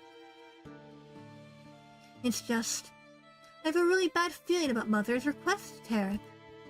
Why is he pushing us to go into Demon Queen's castle so soon? Why can't we wait a few months until everyone feels ready and has practiced fighting as a team? We can't go against the Empress's orders, you know that. She said her reason for the rush. The demon army keeps getting closer and closer to the capital. Those fiends are at least 3 weeks' journey away from Solace on horseback. They haven't made any significant movements towards us in at least a decade. We've got time. The Empress seems to have a different opinion on the matter. I just don't trust her. Noah, watch what you say. What if... Suddenly she turns around and unsheaths her sword. Who's there? She's noticed me. It's just Noah. Let's reveal myself. Noah affects it up, okay. I step out from behind a pillar, revealing myself. Oh, if it isn't the saintess, welcome. Hello. How much of our conversation did you overhear? I told you, Your Highness, you should be more careful. I'm sorry for eavesdropping. I was just curious. Noah takes a step closer to me. Oh, you were curious about me? I didn't say... He leans in closer to me, his face level with mine. I didn't know you were interested in me, Celeste. That's not what I meant. I'm very pleased to win your affection. Win your attention, sorry. Win your attention. You wanted to know more about me. How about we get together for tea? I'm not... But tomorrow afternoon be okay for you? Oh man, our first date. We're going on a date. He's not letting me get a word in edgewise. Anger rises in my heart. I'm not interested in you. Dane. I take a few steps back, putting distance between us again. Noah chuckles. I don't appreciate you flirting with me. Flirting with me? Is that what I'm doing? You clearly are. The other day he wanted to kill me, and today he's playing with me. What a frustrating guy. I'm leaving. I rush towards my rooms, my footsteps heavy. I feel furious at Noah for clearly making fun of me. Levi follows behind me like my shadow. I spend the next few days training with the golden bow. I increase my accuracy rate. I'm still struggling to wield the weapon. In the afternoon, Elijah approaches me. How's the training going? Should I be honest with him?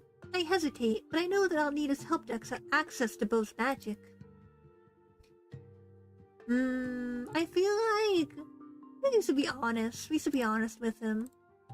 Yeah, he likes that. He likes honesty.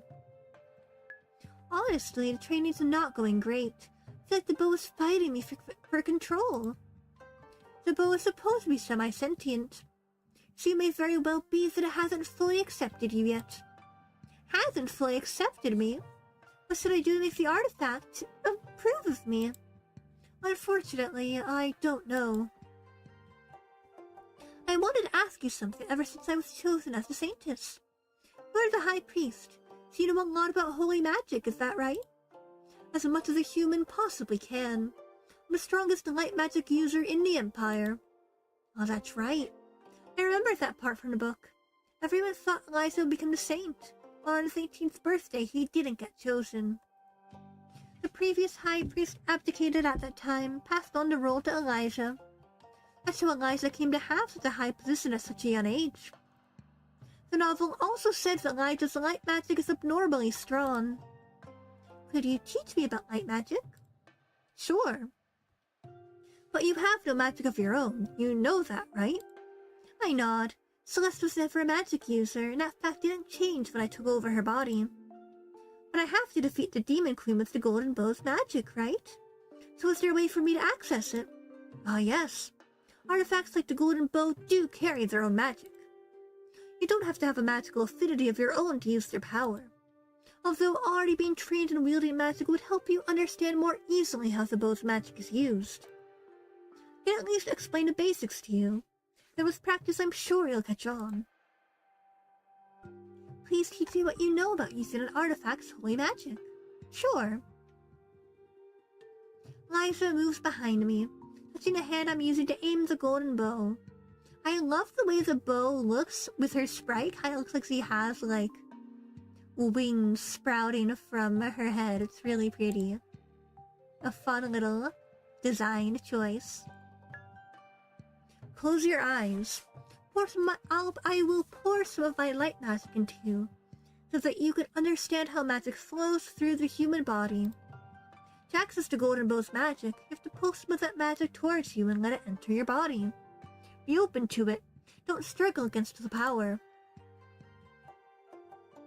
I close my eyes like Elijah commands. I feel his grip on my hand growing firmer. He's standing behind me, his chest pressed against my back so I could feel the heat of his body touching mine. The contact is quite intimate and makes my cheeks flush with embarrassment. Then I feel Elijah's magic enter my body. It's a gentle stream, not as strong as when he examined me for injuries a few days ago. Still, I could feel the magic coursing through my veins. Okay. I haven't decided who I actually want to romance. I know that Alexa against Eliza would be good for the Eliza route if that's what I go for. But I don't actually know who I'm most interested in for the story. I mean, I do like Elijah. I like that he has Bab pink hair. No, he's male Bab. But I also do kinda like Noah. But I don't know. Well, we'll go for Eliza for now. We'll get Eliza's affection up. Wonder if there's a way to check our affection levels like there is in Magical Warrior. Because I will not remember who I'm romancing. Otherwise, it'll be a surprise. It'll be a surprise whoever Celeste ends up ending up with.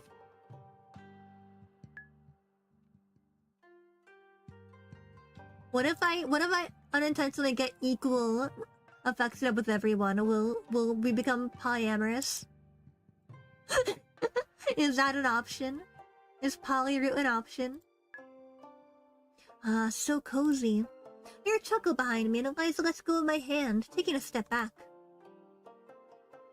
No, don't take that pleasant feeling away from me. The loss is so poignant. I almost want to throw myself in Eliza's arms to feel his closeness again. It's like his presence and magic have filled a hole in my soul that I didn't even know was there. Now that completeness is gone again, I feel hollow. You're quite susceptible to light magic, I must say. Eliza's smile brings me out of the haze I was left in by his magic. I blush a deep red. I realize I wanted... What exactly did I want just now? To throw myself at him? I barely know him, and it was only his magic making me feel drawn to him. Right? My sudden yearning for Eliza certainly had nothing to do with him, only his magic, I think. I'm sorry. Don't be sorry. You couldn't have done anything to control your reaction. So I would like to know the source of your interest in my magic. Did you notice how my magic flowed through your body? I did notice. I noticed too much even, oh my gosh. Yes, I did. You must convince the golden bow to let you access its magic. Then pull that power towards yourself and let it course through your body. Only by doing so will you be able to aim that magic with your arrow and strike the Demon Queen when the time comes. I use my staff as a way to store more magic. And so I have magic of my own within my body. I can only use more powerful spells with the staff's help. Just like what you must do with the bow. I draw the magic of my staff into my body so I can release the power as bolts of light. The human body is a conduit for an artifact's magic. I'll try it out. Great. Now regarding your pull towards my magic. Eliza takes my hand in his. For a moment, through our joined hands, I can feel the flow of his magic again. I lean it towards him. It's really peculiar how you're drawn towards my power. I've never seen such an affection for someone else's magic in anybody else. So this sort of thing doesn't happen often. Not at all. Ask some of the other priests about the matter. Maybe one of them will be able to shed light on the situation. In the meantime, there's something I'd like to ask of you. Instead of training, you come to the priest wing tomorrow, and I'll explain to you more about your duties as the saintess of the Golden Bow. My duties? Aw man, not work. Aw man. I'm in such a nice moment now I can talk business. Business. Yes. You think the only thing the Satanist has to do is defeat the Demon Queen? I understand that as the Saintess, I'm supposed to be a key player in the Lucari Empire politics. With so little time before we leave on the quest, I don't want to start taking part in politics of the country just yet. Voicing your opinion in court is only part of what it means to be Saintess. The people of the Lucari Empire have been waiting for the processed heroine for 2 decades, after all. The professed? Okay. Therefore, you're expected to show the mere proper saintess to their hope, for the Lokari Empire can continue and grow. Hope is such a fragile feeling. One has to take care of hope and nurture it. If the fire dies out, don't worry, if your hope dies out, all you gotta do is call up our good pal Makoto Naegi, and he will restore the hope in everyone.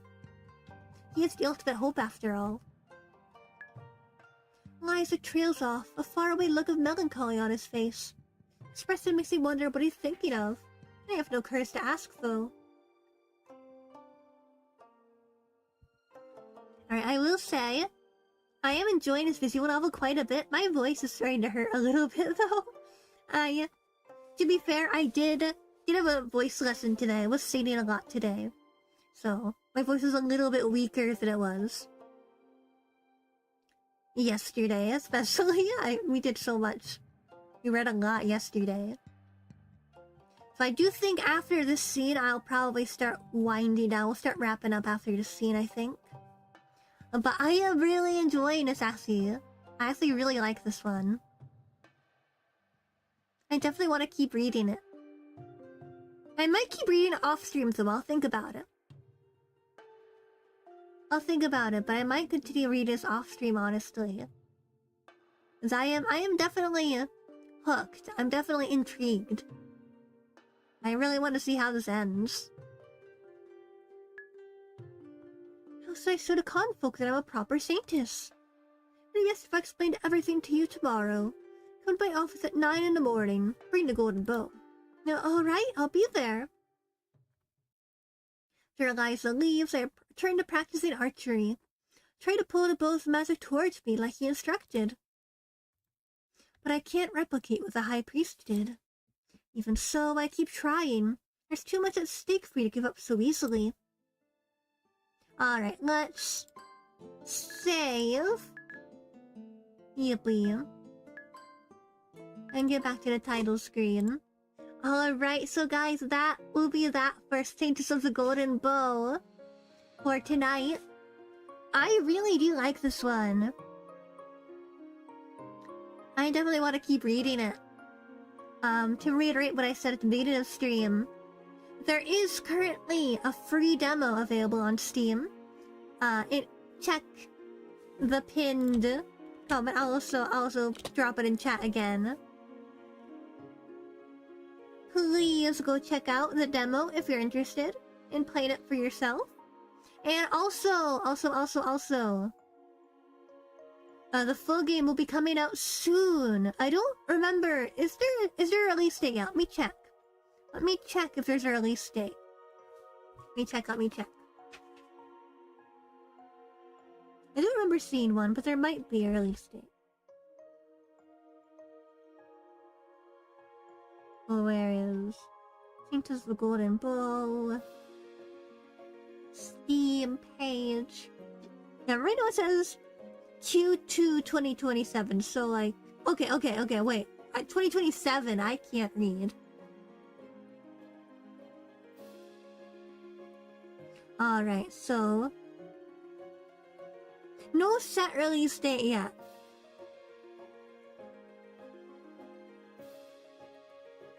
But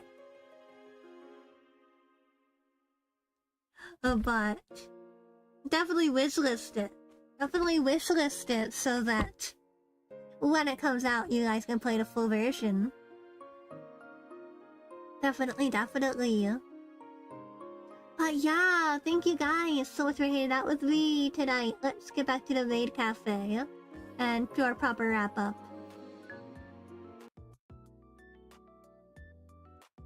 Alright, let me just move myself to here.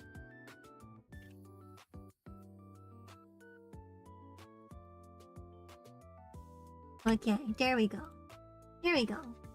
So yeah, that'll be that for tonight's stream. I would have gone a bit longer, but my voice is quite tired. Like I said, I've been singing and whatnot today. So my voice is a little bit dead. Little dead as a treat. But I was really enjoying it. I loved the voice acting. The voice acting was really good. Voice actor Salt did a really good job. I was enjoying that quite a bit. I loved all the voice cutscenes. And the characters are all really interesting. I'm excited to see more of them when I continue reading. But yeah. Outro things. If you're watching me right now on YouTube and you haven't already, please make sure to subscribe. If you're watching me on Twitch, make sure you're following, and you can also subscribe if you want to. Only if you want to, of course. Check out my merch. I have hacking merch. I'll drop in chat the link.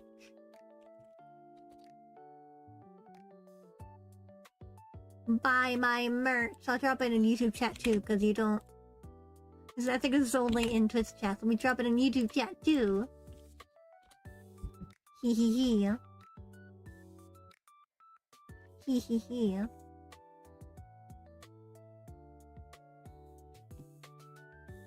Oh, well, did that actually drop in chat? Why does that look weird? Ooh, woo, oh, whoa. Is YouTube chat working? YouTube chat. Let me double check YouTube chat. I can restream. Confuzzling me. Okay, it did go through. No, it didn't. I can't read. I can't see. I can't read or see. Oh, it's so sad.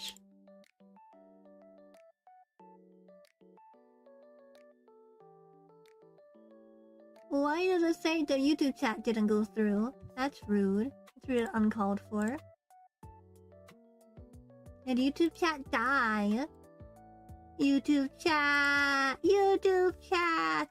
No! What's all more in the YouTube chat? Yeah, it didn't go through. Let me try again. Directly in YouTube chat. Okay, there you go. YouTube chat. You're back. I can see you. Yays. Yay, yay, yippee, yay. I don't know why that didn't work at Restream. Hacking Restream. Whatever. Yeah, buy my merch. Yeah. Use code Weebab VTuber. Save 10% off your orders on advanced.gg. I need to make a Stream Elements command for that. I don't have a command for that. I do have a command for Discord though. Join the Discord server. Discord server's fun. I'll drop that on YouTube too, since it's only on hacking Twitch. Well, I'm starting up my outro so long. I'm just like zoning out, like hee. I'm eepy, but I'm happy to be here. And I'm happy you guys are here. Yeah, let's go ahead. I want to see who is live right now. Who's live on Twitch that we can raid? What can we raid into tonight? Who's a good raid target? Let's see. Let's see.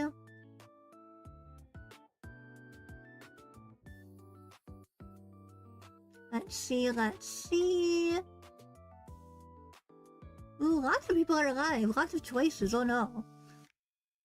Oh no, it's too many choices. Whatever will I do? How about... Ooh, you know who I haven't raided in a while? Let's go say hello to DDMUVT. Haven't raided her in a while. She's a fun streamer. Playing Fields of Mystery right now. Everyone go hop into the raid. It will get you channel points. Everyone hop into the raid. And yeah. Hope you guys have a lovely rest of your day or night, wherever you are. And I'll see you guys again very, very soon. Bye-bye. Bye-bye.